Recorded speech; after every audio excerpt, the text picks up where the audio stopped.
All right, you're joining us live for the second half of the England versus Senegal watch along. First half was a bit bitty, was a bit worried that sometimes we gave Senegal some opportunities, but it did not matter because when it counted, we put the ball in the back of the net. Jordan Henderson, Jude Bellingham, and Phil Foden and Harry Kane linking up on the second goal to make it 2-0 for England. Garth, what's your thoughts quickly on the first half before we crack on with the second? Exactly the same as you're saying, mate. First 25, 30 minutes, I was a little bit worried. I was getting a bit sweaty palms. I thought Senegal were getting a great save from Pickford, that one-handed save down low. But, mate, the main thing from this now is Jude Bellingham is our great hope. That kid is a joke of a baller, bruv. He is so good. What did Ian Wright call him? The truth. The truth, yeah. The truth Bellingham, mate. What did we used to call David James? The difference. The difference, that's it. We used to call David James the difference. And now it's Jude Bellingham is the truth. The truth. There you go. All right, let's crack on. Make sure if you are joining us for the second half, you come and join us on KS1 TV live in YouTube, so you can join us in the chat. Hit that like and hit that subscribe as well, so you make sure everyone else knows that you're enjoying the show. The second half is now underway. What's your prediction for the second half, Garth? Do you think that the next goal makes a difference, or either way, or is it you think England will finish this game off? No goals. If you don't concede, you don't lose. Yeah, that's more England for my liking, as I know them these days, mate. You know what I mean? In reality, I'd hope we'd move on, score another 2, but I can see it just being, shut them down. I don't think even if Senegal score, they come back into this game, mate. I think if they do score, we up our effort again. We're just a better touchwood, a better team all round. You know, no, not disparaging them because they're AFCON champions, ain't they? Yeah. Senegal. Yeah, so no disparaging them, but we just got a stronger team. So, yeah, I can't see it. What do you think the problem was in the first half? Because many would have thought that it would have been a lot easier, but they were quick on the press, and they got the 2 chances on goal, like you said, a good save from Pickford. What do you think was the issue in that first half? Is it the occasion? I don't know. We just start. It's England, isn't it? Sometimes I was saying this to Nathan on the Man United show. They're very like Man United. They take such a long time to start, but when they do start moving and trucking along, like you can see the talent there. You know what I mean? So I think it might have just been a bit of nerves, this and that. You know what I mean? But to be fair, like I said, a little sweaty palms, and they pulled out a couple of good chances, but I was never deathly worried. You know what I mean? Without Mane in their team, they are a different opposite. With Mane in their team, I think we may have seen a different scoreline at half time. Funnily enough, if they could concede, if they could have taken one of them early chances. Yeah, they've also got Idrissa Gueye suspended on a one-match ban, and like you said, no Mane. Could you imagine if they had Mane on one side, Sarr on the other? Saka coming through. Oh, there's a chance here. Henderson. Oh, it's cleared by Senegal. You know, I'm pleased for Henderson. I'm pleased for Henderson as well, because I was absolutely mugging off his selection in the last We were games. absolutely ripping him to shreds in that USA game. To shreds. and the next guy was like, oh, Henderson's starting, yeah? Henderson's starting, yeah? Who's he got pictures of? And then it was like... And then it was like, actually, no, the second half he's done all right. He's done all right in the second half, and look, he's proved why he is in there. He adds a different sort of balance. I think he had Mason Mount up a bit higher instead of Foden, which if you drop out Mason Mount, bring in Henderson a bit deeper, then you can be a bit more expansive up top, which is definitely what he's done. And I think that's better for us, having Saka and Foden with Kane as well. Yeah, definitely, man. I don't like. There's nothing about England. We're very pragmatic sometimes. We're very defensive against teams that I feel, with the squad we've got, we should be more attacking. You know, I mean, maybe that's just a fan's point of view. I'm not. You know, I mean, Gareth Southgate sees these boys. He knows what he's doing. You know, I saw a great stat about Southgate. He hasn't lost. This is lovely. Here we go. A good tackle there from Saka. Oh, solid Koulibaly dispossesses Bellingham. Bellingham's turning out to be one of those players in the tournament. I know there was a lot of expectation before the tournament started, but since it has, he's shown how much better he has been since he had his England debut. That's a joke, man. He's such a good player, man. I said against on the other show, I would go all out. I know he's going to be hot property this summer. I'd go all out if I was Man United. I'd just go all out for him. Oh, yeah. Yeah, but the only thing is that All Out seems to be 150 million that they're talking about. Is he Mate, worth? in today's market, you're paying for the potential. As a player, he isn't worth 150 mil yet, but that potential is worth 150 mil. You know what I mean? Listen, you've got to take these prices as they are now. I hate it as much as the next man, but if Harry Maguire's going for 80, Van Dijk's going for 75, these are centre backs, mate. You know what I mean? Centre midfielders definitely another 20 mil on top of that. English tax and one of the 19, you're paying for that potential, bruv. So yeah, 150, although very pricey. I mean, we just paid 70 for Casemiro, mate. You know what I mean? Like, he's 30. Like, I'd pay it. I would, through gritted teeth, but I'd pay it, man. I think I would. So that trajectory, Keir. I mean, I don't know, like, if you're on the same wavelength with me with him, but that trajectory is all the way to the fucking all the moon, bruv. Yeah, phenomenal, and how quickly his progression's been as well. exactly. So I think is why it's gone from this kid's worth 80 million now. This kid's worth 100 million. He's a 150 million pound player after one season at Dortmund. You're like, really? And you're watching him, but no, it's the little bits that maybe Declan Rice would have got over 3 or 4 seasons. Bellingham's getting over one or 2 seasons. It's just the range of passing, the confidence he has is taken on the player, the playing through the lines, the running through the lines. He's star quality already. Yeah, so a lot of money, you know what I mean? But if, like you just said, mentioned Declan Rice, if Declan Rice was being touted at 120 mil when he had his contract fully, like, then come on, at least 100, that's minimum what you're paying for Bellingham now, ain't it? You know what I'm saying? So, But yeah, no. Do you see anything here that stood out apart from Bellingham in the first half for yourself? Not really. Do you look? He gets a lot of pelters, yeah, but I like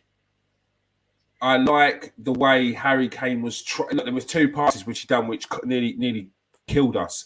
But I like that Harry Maguire is trying to make them balls, trying to play the balls, trying to make stuff happen. Yes, he's just not. I think it'd be better if that's John Stones than passes maybe getting through. The bit of mobility that he's missing isn't going to be an issue. But John Stones ain't doing that. It feels like Harry Maguire is being asked to do these things, asked to move out with the ball, asked to play a bit more advanced sometimes. I like what our defense is doing. And it sounds crazy, but Maguire, I like that he's being aggressive. I like that he's being he's trying to play more advanced. He's trying to get the ball going. Sometimes it does fall flat, but look, you need him there. I think he's done all right so far in this tournament. I think he's done all right today. It's been a bit. For me, it's been Bellingham. He's been 100%. Yeah, he's just the little bits of quality in the more advanced areas have been extremely important. Can't forget Pickford's save, solid save. Save, man. Strong arm, hand. Yeah, extremely important, and it's made a difference because since then we've gone on and scored 2 goals. I've seen 100%. So far in the second half, Foden's looking a lot more lively, lively. Just needs to sort out that final ball. It's his confidence. This is what I'm talking about. It's one thing about Man United as well. It almost like with Man United, sometimes it feels like they forget their star players and they're very tentative. And it feels like with England a lot as well, man. You know what I mean? On Harry Maguire, I tell you what, we've got a 50-50 going in our chat at the moment about Harry Maguire because I don't think he's played that well, bruv, honestly. Like, I know where you're coming from now. What you're saying makes sense, but defensively, as a Man United fan, his frailties are still there for me to see. He's getting burnt by players. Like, his position is a little bit... Like, you're talking about what he's doing, bringing the ball out. 100% agree with you there. But the actual staples of defending, he still makes them mistakes sometimes. You know what I mean? Because you're anticipating what he's going to do because you've seen it previously. That's what I wonder. That's what I'm not getting worried because I'm not. Yeah. Like, because you've got to understand, I'm coming from an Arsenal point of view where we live our life on a knife edge, bro. Honestly, our defending is we'll pass that ball past you, and you're like, normally 3-4 seasons ago it's like, just hoof it out, stop it, just hoof it out. But now that's the way we play, so I can't be worried about something that's happening. And what I'm seeing Harry Maguire do, he's not doing anything wrong. If he does start getting caught, if his passes do start going off business, and then they get chances to score, then it starts to get a problem. No, yeah. But I'm used to Ramsdale slamming a ball straight down the centre of the pitch to our central midfielders, and then sometimes it might go to their central midfielder. It comes back and he's got to make a worldie. That's my life now. That's an Arsenal fan.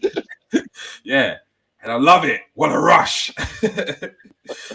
Mate, top of the league, you can't grumble, bruv. You know what I mean? I'd like to have seen the odds before Crimbo, before the start of the season for Arsenal being top at Christmas, because I doubt anyone would have thought they had a chance, man. So fair play to you. You know, but what you said is entirely correct, man. I'm worried because I watch Maguire week in, week out. Well, used to. You don't play no more.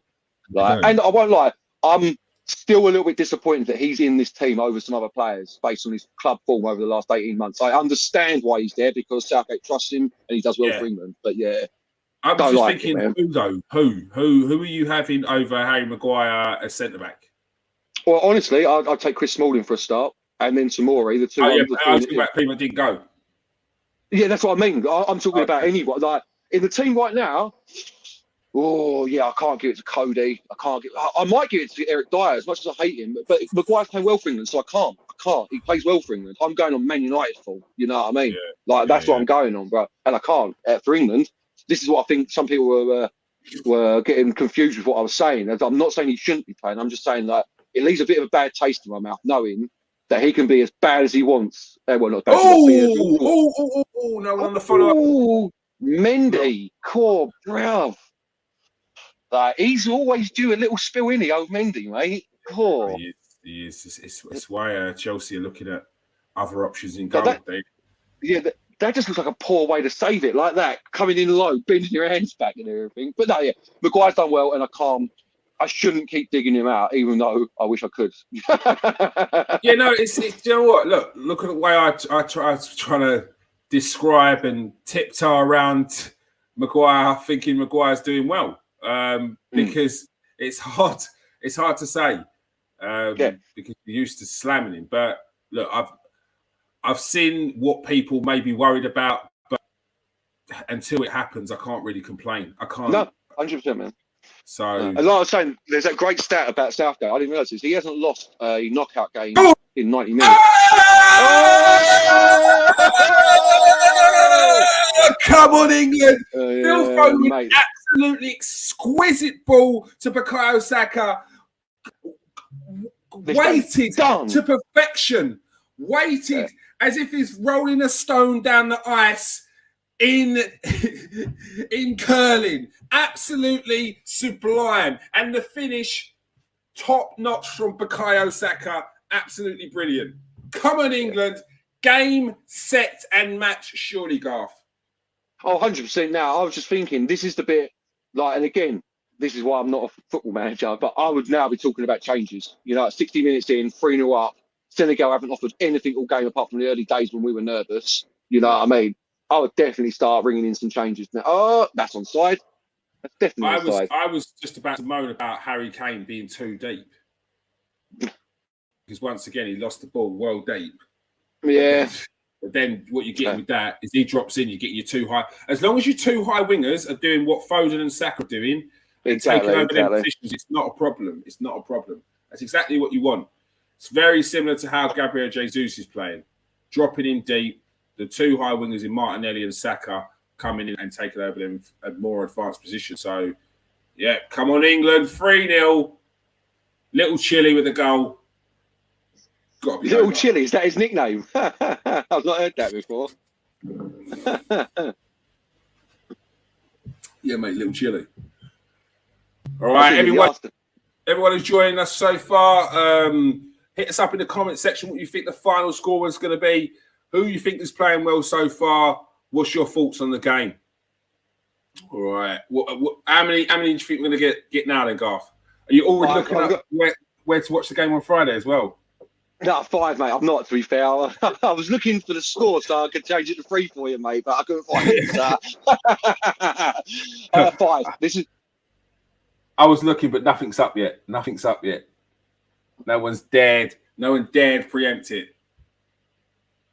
Yeah, but I'll definitely be going out, Owen, for that one. So I've got a feeling if we do make the final, I don't think I'll be out for it. There's a lot of things going on that weekend, and I'm already fuming about it. Like, you're booking it during the World Cup. Like, we didn't know it was the World Cup. Like, well, you should have done. You should have looked, shouldn't you?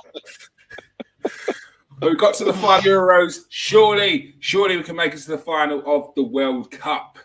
Come on. On that question, who's your picks from what you've seen so far? Apart from England, who would you go with as a standout this tournament?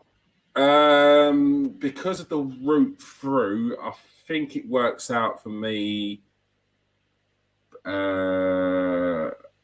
Argentina, Brazil final, or Argentina, Portugal final. I think it's Argentina, Brazil final. Is that semi in it? But I ain't looked at it in a while. Bro. But yeah, it might be Argentina. Okay. That's a yellow. That's a yellow, Jude. Come on. Hey, Jude. Come on. Yep. 2 foot.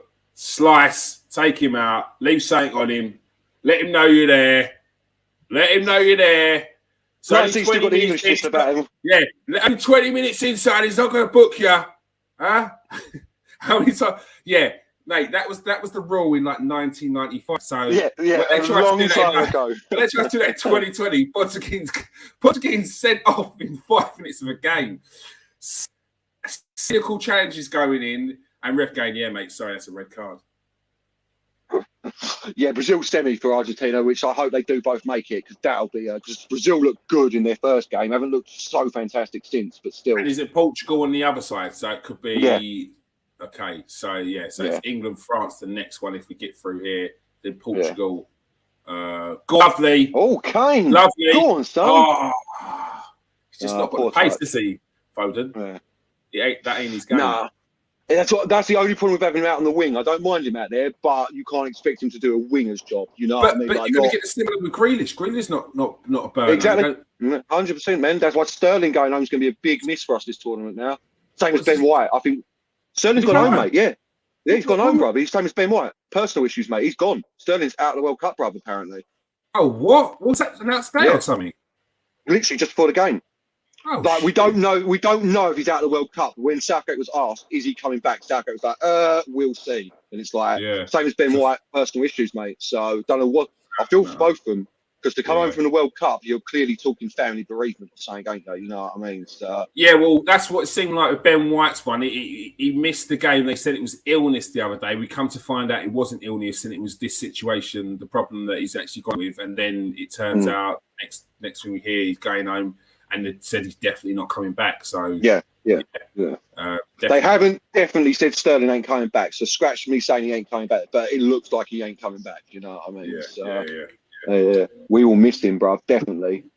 But again, I think Ben White's going to be a massive miss. People don't realise that, like, he's our backup. Like, we've got Dyer as well, but it's good to have a defender that can basically play all three positions. You know what I mean? Right back, centre back, even throw him at left back if needed. You know what I'm saying? And Ben White is completely different to. I'd say he's most like John Stones of all the defenders. Yeah, I'll give you that. Good passing range. He can break out of defence. He can move with the ball like Harry Maguire's been doing in this tournament. So if Harry Maguire was to drop out, you'd have someone there that could do the same there. And very similar to a job that Harry Maguire does, actually, has that range of passing that they like, which I think is over exaggerated on Maguire's side. He can pass. 100%, but it's nowhere near as good as what they say. Like, they're talking like, because he pops a diag every now and again. Yeah, and I never understood that. Yeah, and I used to be like, no, it's all right. It's not outstanding. This is Harry Maguire. Never under pressure either. Never under pressure. Always he's got loads of time on the ball when he But the one thing I do worry about Harry Maguire, and I'm sure this is what you worry about, is he does this. Is he uses his little slight burst of acceleration and pace when he first gets that ball to take it past the player, and then he tries to either run with it or spray a ball. I feel I've cottoned onto that. So if I've cottoned onto that, I'm sure there's a lot of players out there that are ready for Maguire to do I'm stepping back and then going to let it come into me, and then I'm going to take it on. Like, I know what he's going to do there, and I'm waiting for people to prejudge that. Maybe when we come up against better opposition, but that's one thing I do worry about Maguire.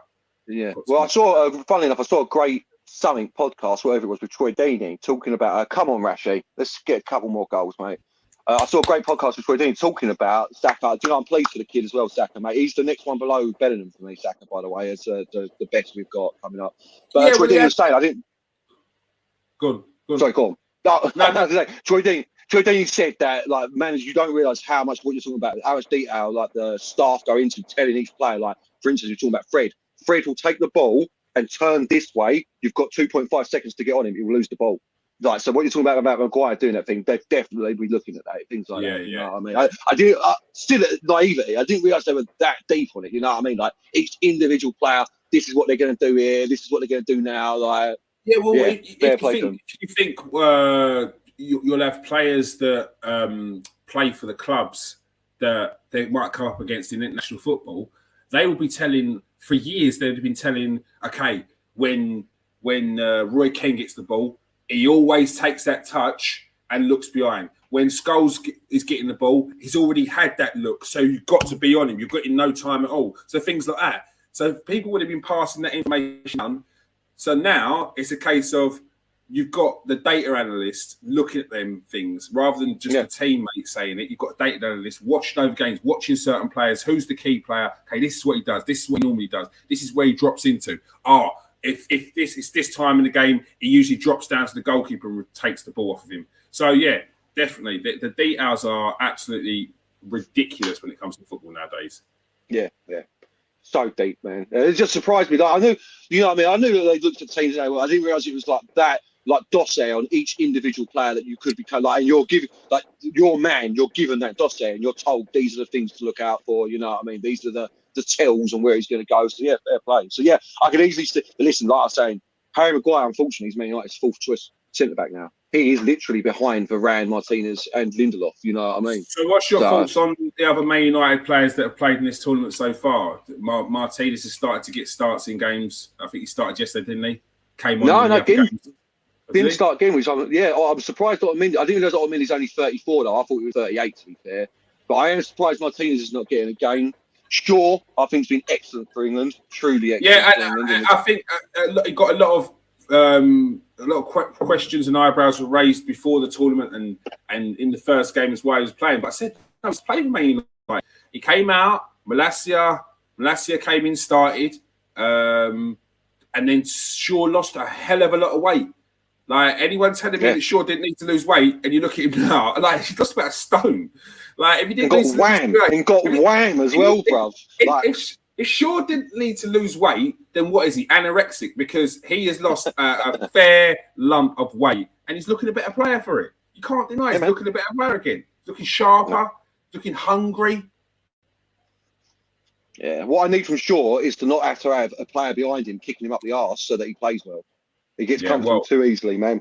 Yeah, 100%. I agree. But I'll throw this out there for England. I mean, some people might say Chilwell, but not for me. I don't think there's a better left back we've got at the moment than Shaw. No, really. Chilwell's not better.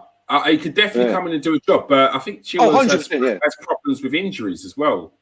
What you do get with Chilwell though is I think you get a better goal output with Chilwell. If he kept running there. But no, 100%, man. Yeah, Chilwell's he's a different player to Shaw as well. Yeah, 100 like you're saying. I know they're both left backs, but like Chilwell's almost a left wing back, isn't he? You know, Shaw, although Shaw gets up and down the line, he's still a traditional left back, really. Yeah, he is. He likes to put in that ball early, likes to get to the byline, cut it back. You know, I do. I've got a lot of time for Shaw now. When he's got a lot of time for himself. What's your thoughts on Chelsea looking at Pickford? Really? Yeah. Fair enough. They're not happy with. I know they're not happy with Kepa, and then obviously they're not happy with Mendy now either. Like, how much do you reckon he'd cost though? About 60, I reckon. Yeah, about 50, 60. Yeah. So how much would they have spent? That's 80, 70, and 60. I mean, they're going down in price at least. Like, listen, I don't rate Pickford. You're the goalkeeper, mate. What do you think of Pickford? I actually think he's average. I really do. Like most English keepers and the way we play, he is as average as you can get for a keeper on the world stage. He's not outstanding. I think we're getting a bit lost with goalkeepers at the moment. We need to find a happy balance of world-class footwork, world-class, wow, wags, world-class footwork, world-class saving. It seems to be it's one or the other, and it's heavily slanted to be able to play the ball out footwork. Heavily which, starting to the footwork, which is blows my mind. And it's not surprised that you see goalkeepers like the Spanish goalkeeper the other night, where he let in that goal where they said that it was an easy, where he's kind of didn't get his body behind it and he didn't push it wide. You're getting a lot of that, and that doesn't surprise me because I saw his sort of goalkeeping when Man City bought what's his name, the one from Barcelona, Bravo. When they bought Bravo, not a good goalkeeper at all. More of an outfield player. Replaced Joe Hart with him. They replaced him with Joe Hart, didn't they? Because they had to make a point. Because they had to make a point. Joe Hart's shot stopping was much better than his. But his Joe Hart's footwork was horrible. Yeah, and I think he was never the same. He was never the same after that, Joe Hart. You know what I mean? I think we forget how bad Joe Hart's footwork was. Joe Hart would take a goal kick and it would go out for a throw sometimes. Like he's talking about passing to his fullback and it's going up for a throw as well. Like then that used to happen to Joe Hart a lot. So yeah, it wasn't. They had to change it to change the whole style of play of their team, and it had to start with the goalkeeper. But yeah, I mean Chelsea. I think that'd be. I don't know the money you're spending on Jordan Pickford. There's a lot of goalkeepers out there that I think you could go and buy and get that are better. You know, I mean, I'm not just saying it because you're it, but I truly think Ramsdale could be, if not already, is a better goalkeeper than Jordan Pickford. I really do. I think he is. I think he is, but I don't think Pickford's done anything wrong to lose his position, and that's why I wouldn't have swapped Pickford for Ramsdale. Not even sometimes though, like we're talking about Man United players I'm impressed with. Sometimes you just got to do it. I mean, Ramsdale isn't that much better, like the example I'm but like Tomlin was playing really well, and then we signed Casemiro, and he lost his place because Casemiro is the better player. You know what I mean? Sometimes it's not about doing wrong or right. But I agree with you. What you're saying with Pickford, he ain't done nothing. But yeah, he's so average to me, mate. It's Pope the other one we got out there. Yeah, and he's not. I like Pope as well. He's a great Pope's all right, man. Top goal, top shot stopper. His footwork's horrible. Oh, is it that bad? Is it? I'm not really looking. Mate, I'm a Man United fan. We don't have goalkeepers with footwork. It doesn't exist at Old Trafford. It's awful, bro. It's awful. It's bad. It's really bad. All right, fair enough. You'd get to the point with Nick Pope that people might even be about passing back to him because he's just one touch, two touch, get it out your feet. Oh God, getting closed down. Oh, he's cleared it. That's Nick Pope. Have we got anyone coming through, goalkeeper wise? There's no names that I can think of off the top of my head, like young English goalkeepers that I think are gonna make a step up in the next 5 or 6 years. To be quite honest with you, I think our goalkeepers are pretty young as it is. Yeah, I suppose so. I mean, Ramsdale's only 20 something, isn't he? So, yeah. Although Nick Pope must be, or have I got that one wrong as well? I thought Nick Pope was around for a while because he was at Charlton, and then he was at another Championship club, and then Burnley bought him. Ipswich, yeah, he went through the works, didn't he? I didn't realise this geezer. Bury, Charlton, Welling, Cambridge, Aldershot, York, Burnley, then Newcastle. Yeah, our goalkeepers. Who is the names?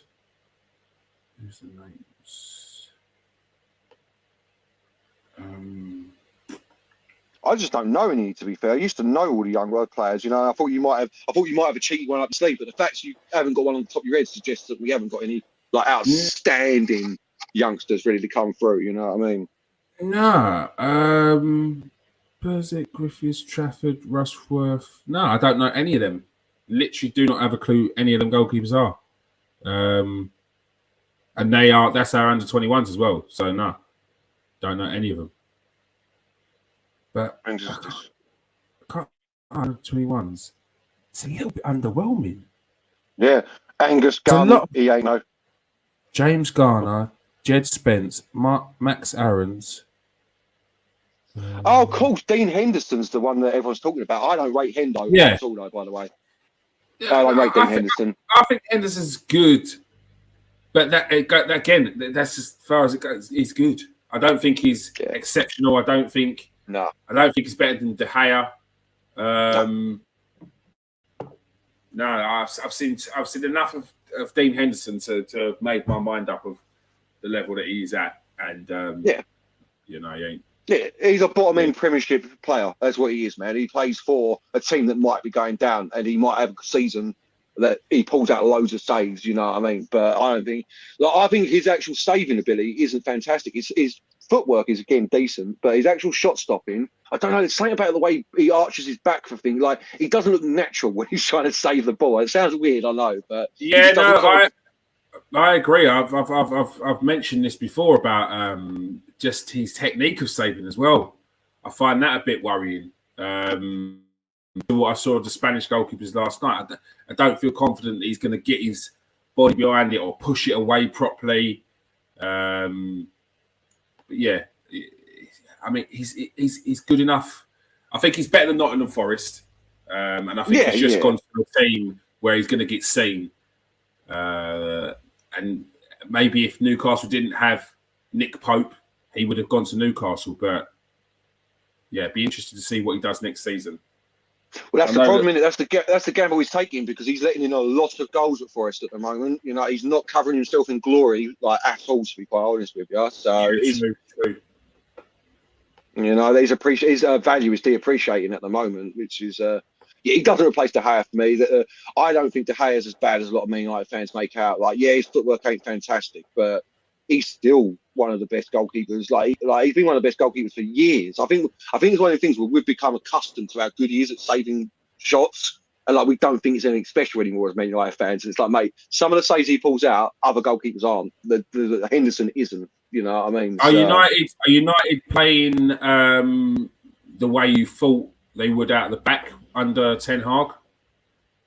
Yeah, he's doing well. To be fair, mate. And it's not having an impact on his game with regards to his. He did the first couple of games, didn't it? That was the whole problem. The first couple of games, he was making silly passes out of the back. But since then, mate, no, he's been Harry Maguire in it, diags across the pitch, all sorts, mate. You know what I mean? So, he's all right.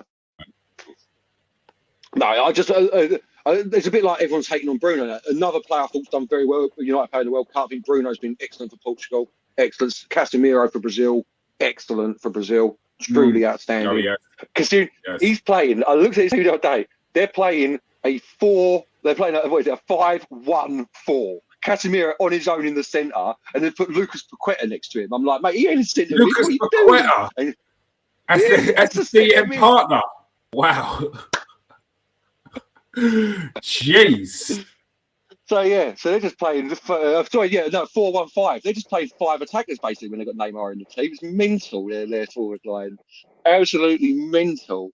So Casemiro's doing really well. Like he's beginning to really impress me as well. So when we signed him at 70 mil, I was like, oh, what have we done here? 30-year-old Casemiro, 70 mil. But he's class. He's so good. He's class though, isn't he? Yeah. He's man, honestly, got that bit of extra something special. Yeah. No, he's a world-class baller. He's a world-class baller, and you can tell that, So, he's done really well. But to be fair, there's not been any like standouts of Man United players at the World Cup yet. I mean, Rashid's done well, obviously, the other day. But we're just not that team anymore. We don't have 25 players at the World Cup. You know what I mean? 7 of them are the world's best players. Obviously, we had Ronaldo, but... Yeah. So do you reckon you don't think it's going to derail your second half of the season? You think you're going to be all right? Yeah, he hasn't been part of this team all year, man. You know what I mean? The players will keep their heads. I think Ronaldo leaving you're talking about here, sorry. Well, anyone that's gone to the World Cup that might come back injured, Ronaldo leaving, any of them. If Varane goes down with a long-term injury, it's trouble for us, which is always a case with Varane. Like, he could easily go down at any moment. You know what I mean? Same with Martinez. If either of them two go down and you're talking a couple of months, that will derail our season bad. Rashi's just picking up form. I don't know if it derailed our season, but it might derail his season. You know what I mean? So, injuries obviously can't account for that. But I don't think... Because they're getting what? How long is it until after the World Cup? They've got a week off, ain't they? You know what I mean? I know it's not long, but... They've got Christmas and then, so it should be all right. I don't think so. It's just more games, isn't it? You know what I mean? Like, I heard someone whinging about playing 2 games in 70 hours in the World Cup. I'm like, mate, you do that in the Premier League. Like, you do that, mate. I'm surprised that Rashford didn't start this game or the game before because he got 2 goals against, was it last game? Got Last time got 2 goals. Yeah, last time got 2 goals. I thought he'd start this game, but again, listen, I can't mug Southgate off. Like I said, he knows what he's doing. He hasn't lost in 90 minutes in a knockout game in a tournament. Oh, and like literally hasn't lost in the last like whatever it is amount of games he's played. Gone to a semi-final and a final. I can't grumble with what he's doing. I would have played Rashi, obviously, even without my Man United hat on. 2 goals. I think you should be getting your minutes. But we're 3-0 up with 10 minutes to go, so I'm proving wrong again. So here's a question. I see a lot of people when they see the squads or the starting lineups, the level of aggression and anger that is pouring in towards Gareth Southgate about he doesn't know what he's doing, he's having a laugh. This is a guy who's taken England to a semi-final and a final for the first time since Bobby Robson, which I mean 1990, half of the England fans right now weren't even born when was manager. Do you think it's misguided, this level of anger towards him, the frustration they have about certain players not being in the team or the squad, and he should be justified in his selection with the finishes that he's had in the tournaments? 100%. The last thing you said, listen, I don't think Maguire should be at this World Cup. He's had an awful 18 months, and I think based on form alone, he should be at home. But I understand why Southgate's doing it, and you cannot grumble at him. Exactly what you just said, man. Like, this is the best sustained period of success for the England national team since I've been alive, mate. You know what I mean? Euro 96 was fun, but since then, quarter-final, group stage, didn't even make it. You know what I mean? So it's not just misguided, Keir. It's this new, I don't know how you feel about it, it's this Twitter generation of them, like, you can say whatever you want. It's all vitriol. It's all anger. It's never like a reasoned, like I've just said, I don't think Maguire should be there, but I understand why he's there. You know what I mean? Same with Rashford today. I thought he should have played, but I understand where Southgate's coming from. He trusts these players, and there's nothing you can do about that. You know what I mean? So, yeah. So the vitriol you get on Twitter and on all social media about his team sections is madness to me, considering what he's done. I don't know about yourself.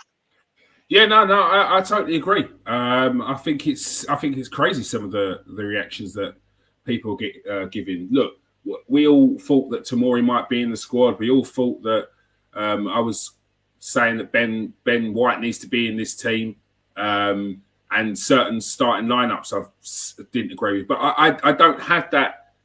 It was never anger. It was just like no, yeah. It's an opinion. You can have the opinion. Yeah, mine. I was blindly backing Southgate after seeing what he'd done in the Euros, the World Cup, when he was his first tournament, because he picked that team. And my reaction to that, and I remember I was sitting in my car when I heard that team, I was like, ugh, that is the most underwhelming England team ever. We ain't doing nothing at this tournament. Eric Dyer, what's his name? Dele Alli. These are just players at the time where I was like, oh, they're just not hitting it. Like, is he really going to keep on flogging this dead horse? And they got to the semi-finals. And I was like, look, I can't say anything. We're sitting there in the park singing, looking back at when he first met. We're singing in the park, talking about like the greatest thing since sliced bread. So since then, I've been like, nah, Southgate gets my respect. Whatever team he picks, because it's got to be. And that's why people are saying Ramsdale's got to start. Maguire should be in it. I'm like, yeah, and I'm giving excuses as to why they should be in it. It's not just about the players. It's more about these players playing together as a collective and knowing how they play, knowing what the manager wants from them. The trust. You've got 2 weeks with a player, yeah, and he's had a good last 3 months to the season. Your other players, a regular, is your top goal scorer in the competition, and he's not had a good couple of months. Are you picking the other player over, or are you picking the player that you've had for the last 3 years who's done it when you trusted them? Like, exactly. You've got to go with what you know. And I totally understand that. It's the reason why I said that you've got to start Pickford in goal over Ramsdale, because it's the goalkeeper as well. It's even more important. You can't start changing your defence. You definitely can't start changing your goalkeeper. That's one player that 4 players have been used to. Like you can't be changing that. You can't be changing that. So yeah, Southgate, kicked in. What are you doing, mate? England, 3 points. Yes. And this is the problem. Usually when you hear them comments as well, Kick, for instance, like I thought, you don't know what else is going on as well. Because I was adamant that Ivan Toney should be in this team. Adamant. And when he wasn't in this team, I was like, oh, that's a disgrace. Callum Wilson got it. Callum Wilson got it. What's going on? And what's he done when he come in that game?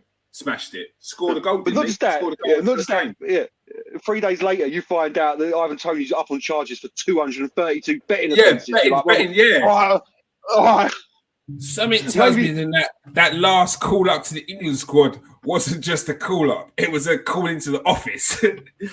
Ivan, you're actually being called in because this is the last time you'll be wearing that England kit. This is the last time we'll see you at St George's Park, mate. I just want you to know that. But take it in. If you could try not to bet on anything on the way out the door, that'd be lovely as well, mate. You know what I mean? While you're on FA premises, if you I'll bet you I'll be back again. I'll bet you I'll be back. 200 quid says I will, mate. 200 quid says I will. That's the reason why you're not. That is the reason why you're here now, Ivan. Yeah, so you don't know what's going on in the background. You know what I mean? I don't understand it. Why footballers betting on games? And the thing is, you're betting on your own games as well. Oh, bro, that's naughty. That you can't do. That's even worse. Was he actually? See, I haven't read into it. Was he betting on his own games as well? Was he, Tony? Yeah. So apparently, he was betting on things like fouls. Mate, getting booked. Yeah, see, that's so close. That's so close to what's the word? Whatever the word is for influencing a game to win a bet, mate. Yeah. Letizia came out and said about it, didn't he? Matt Letizia said that when betting first became like you were able to do like first corner, first throw in and stuff. Yeah. He'd send his mate down the bookies to put 10 grand on the first throw in being within inside 15 seconds. If they got kicked off, he'd kick the ball straight out. Literally kick the ball straight out, mate. You know what I mean? And if you look back at some of them old games, you'll see that quite a lot. You'll see it quite a lot where the player who got the kickoff, they hoofing it straight down, pinging it straight down the wing, making it look like they're going for a diag ball. No, that's going straight off the pitch. Yeah.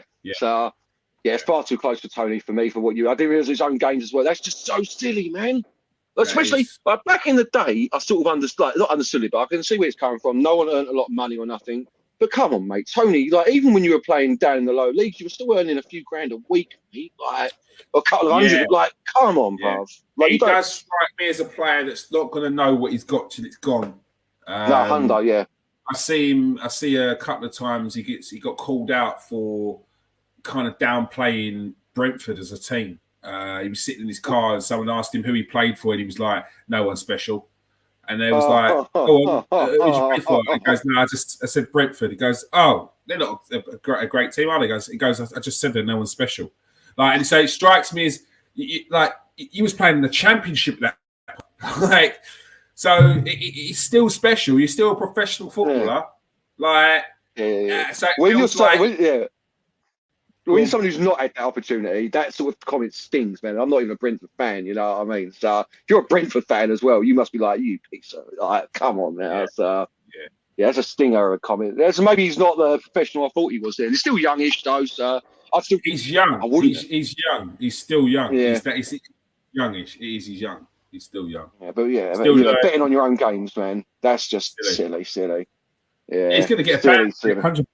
100%. Oh, 100%, mate. Yeah. So, but what's the news on Gabriel Jesus? I'm hearing. How is that? Simpson just sent me a message. Simpson just sent me a message saying that I hear they're saying 3 months. Yeah, that's what I heard as well. That for a while he's out. Oh, 3 months, bro. So you got Nketiah? Look, Nketiah with a run of games, he'd do all right. He ain't bad. It's all right. To be fair, he's more like Jesus than you think as well. His style is more like I don't think they're going to buy. Not for 3 months. Buy it. But because it's 3 months and because of the timing now. Look, 3 months from now, you've still got the whole of December, January, February. So it'd be back March. 3 months of the season. Yeah.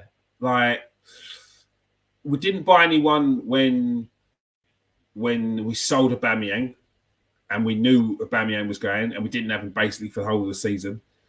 I think we've got other targets which we're going for in the first place. I don't think we're going to move away from targets that we were going for. We definitely won't be panic buying. I don't want us to. And unless there's a loan option for someone, I see a lot of people jumping up and down saying this is your time to bring in Ronaldo to the end of the season. 6 month I was just about to ask. I was just about to ask. Do you think that Piers Morgan will get his absolute wet dream and see Ronaldo turn up at the Emirates?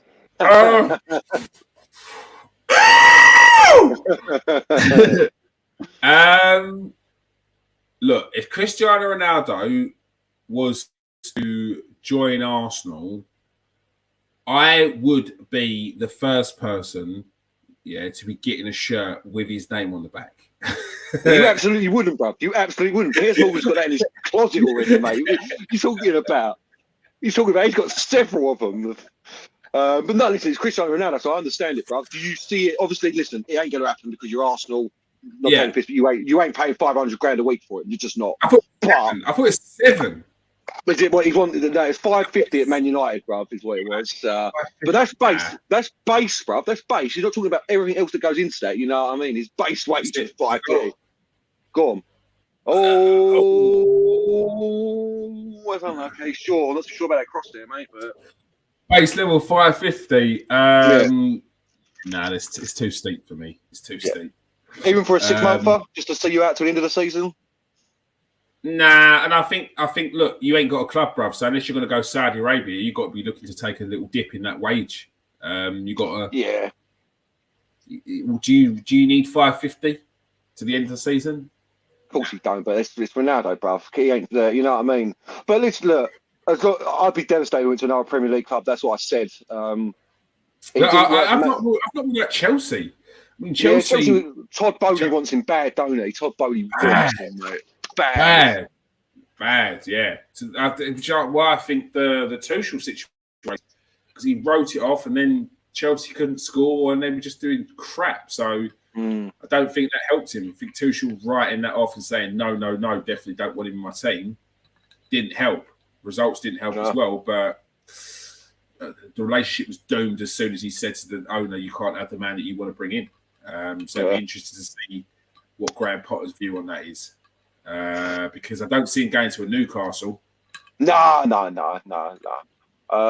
Let me ask you this though: could you, if just say Arsenal did take Ronaldo, would that be a difference maker for your team? Could you go on and lift that title if you have Ronaldo in the squad? I think the difference would be more mental difference than a physical difference, because I still think I think if you're bringing in, if Mikel Ronaldo knows that he's not starting, because he can't just come into this team and be what he's like at Man United. However, he did state in that interview his gripe wasn't the fact that he's not playing or not starting, it's the communication.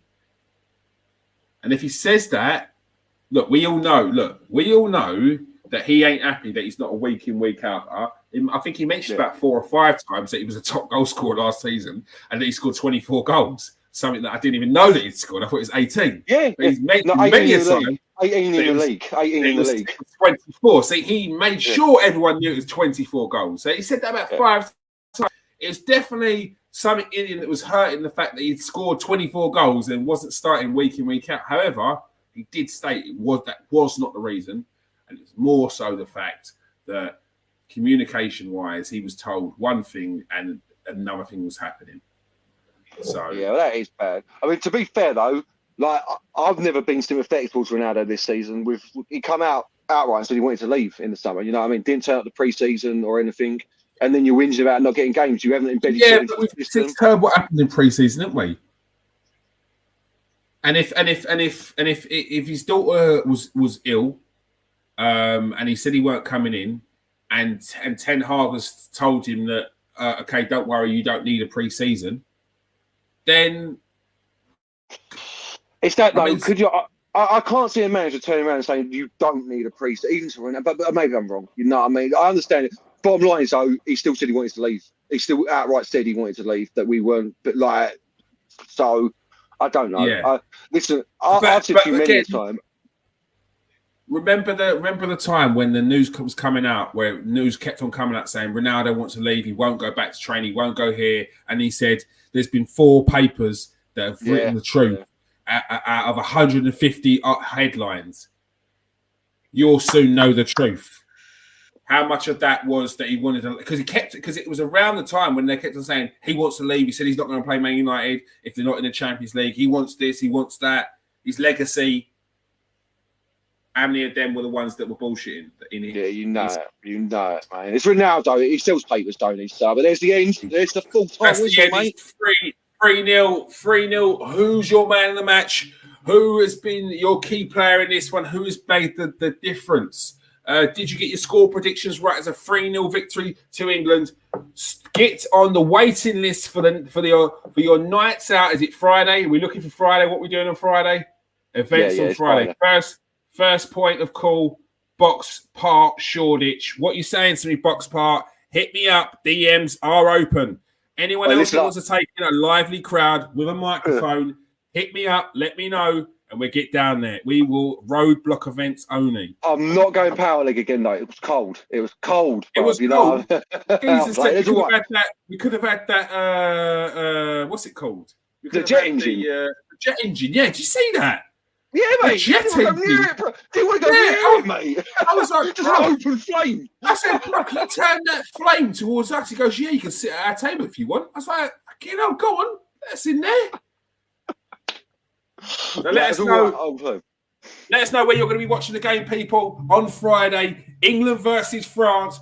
What's your score predictions? How do you think we're going to get on in that game? Do you think this is the end of the road for England as they take on the former? Is it they're the current champions? They're the current champions? Yeah, the current champions, aren't they? Yeah, world champions, mate. Yeah. Current world champions, La France. So, mate, do you know what? In that game, I just saw the France game. I was like, "Oh, we can beat these." And then Mbappe started playing properly, and I was like, "Oh my god! Oh my god! Maybe we can't beat these then." Mbappe. Before we go, there's still Man United fans out there. There's still fans out there tell me they don't want Mbappe at the club because of his attitude, and I just look at them. You're mad, mate. You're mad, son. Yeah, come on, get in the bin. You don't know what you're talking about. Come on. So anyone who wants to join Garth for the post-match reaction on the Manchester United show, Quarter past 9. Quarter past 9. You can hit him up there. We will throw the link out on the Transfer Exchange show page. Make sure you go and join them there. All right. What's the commentator saying? What are the commentators saying? Quickly.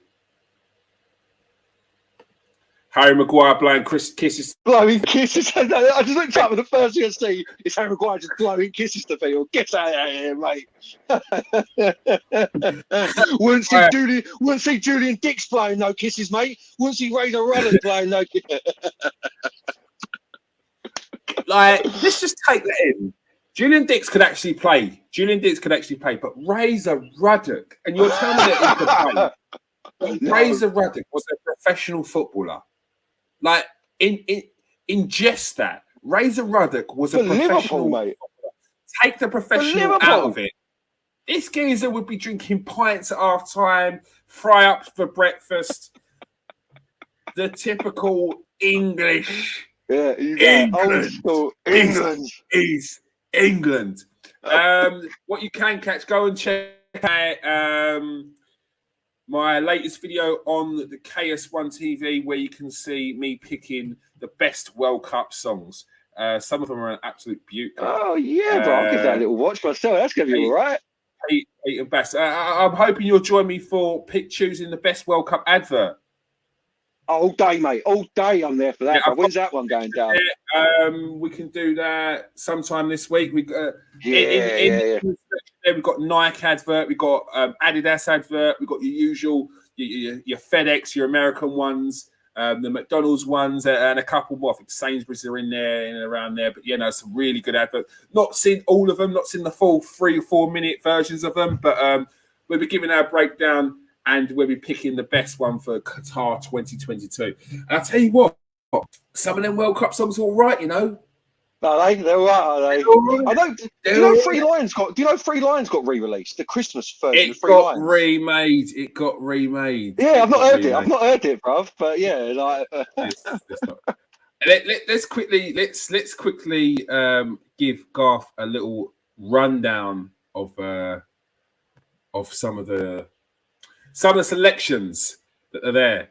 Right, let me find it in the background. It's got to be better than the actual Qatar World Cup song. That whatever it is she's doing, that thing, mate. That's got to be better than that. Anything's got to be better than that, surely. Yes. Is that the World Cup song? I thought the World Cup song was Dreamers. I don't. Someone told me that was maybe it was Qatar's World Cup song. Then or saying, you know what I mean? For their team, I thought the World Cup song was Dreamers. Are you talking about Ticka Ta Ta? That's it. Ticka ticka ta ta ta. Ticka ta ta ticka ta ta ticka ta ta ticka ta ta ticka ta ta. That's the one. Yeah, that's one of them. There's also God, this is one.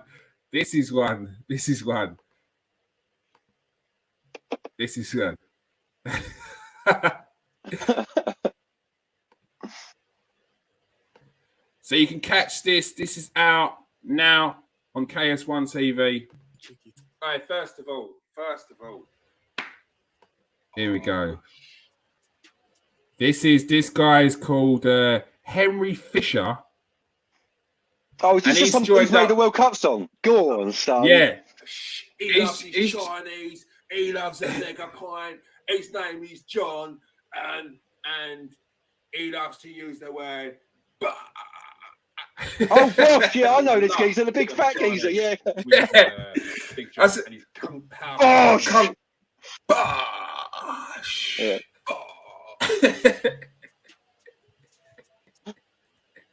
Oh god, that just looks awful already, kid. That video, man. But I love about the World Cup is the amount of people that do just make their own World Cup song for no reason. Like fair play to who was it who made the awful one? Oh, I'll find it so I can share. It was someone like it was like you know, like in the late 90s, early 2000s, it was all like men, like boy lads culture. That's what I'm looking for. It was someone from that era, and they done an awful song, brother, all about like the video was filmed on top of a roof in like a flat in southeast London or something, mate. And it's got yeah, yeah, and he's clearly got his like two mates who are reasonably attractive birds, but they're like 45 trying to dance like they'd like to, oh mate, I'll find it for you. It's so bad, this video, bro. Is it Neil Morrissey? It's Neil Morrissey. Shut up. Men behaving badly. That's who it is. Yeah, bro. Yeah, oh god, it's horrific, mate. It is horrific. So bad. Well, I suppose I better get off and get ready. Yeah, so make sure you join Garth on the Dukes United show, where you can he's going to give you the rundown, his reaction with Nathan the Duke and on the England versus Senegal victory. You can catch me and Garth choosing our best World Cup adverts later on this week, and you can go and catch me picking the best World Cup song on KS1 TV out right now. All right, thanks for joining us tonight, Garth. Absolute pleasure, mate. All right, peace out, people. Stay safe and wash your hands.